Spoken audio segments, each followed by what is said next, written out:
Hurry up, here.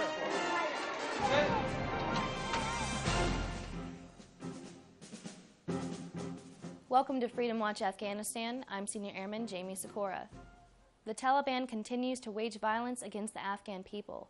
Following a tragedy, Afghans gather to mourn and find answers to questions they have about what has happened in their community.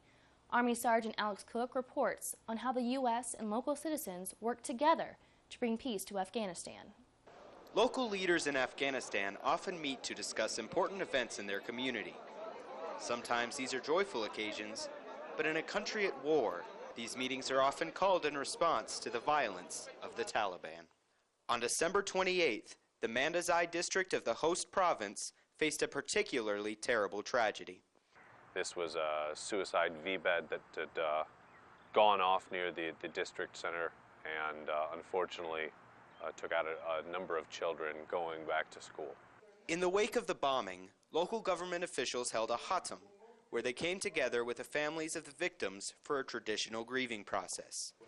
The rest of the community gathered together and held a shura, or jirga, to discuss what had happened. The jirga afterwards was a follow-on to both of those events in order to allow the community to engage with each other, come up with ideas of how not only to deal with this event, but to prevent this in the future. There were speakers from the police, from the Army, from district and provincial level governments, concerned elders.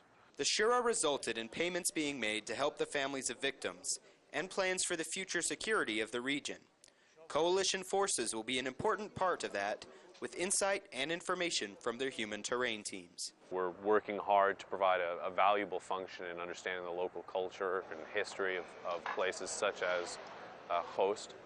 And this is just one of the many ways and many analyses that we could provide.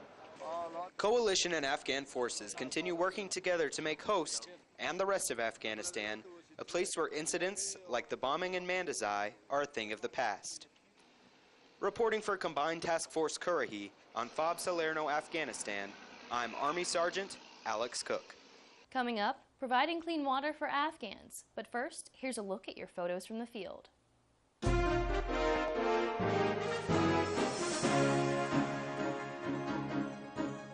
British Royal Marine Commandos take part in Operation San Sharaf, the clearance of Nadioli district of Helmand province.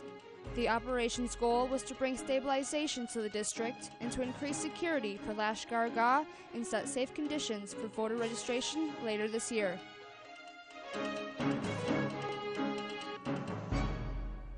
In Afghanistan, the primary source of water comes from rivers or wells. This means that many of the Afghan people are consuming water that's not sanitary. Senior Airman Gina Mulder shows us how the Zabul Provincial Reconstruction Team has developed a new program that helps provide clean water for Afghans. The Zabul PRT recently developed a program called the Clean Water Initiative. The process involves 150 gallons of any water, along with 10 pounds of table salt and an ionizer to create chlorine water, which we then fill these bottles with.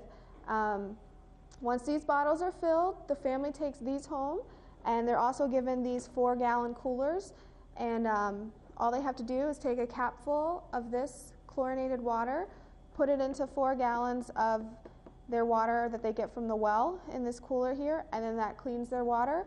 The best part of this program for me and my medical team is to employ this water ionizer into the local populace so that they can sustain their own water source and prevent further disease.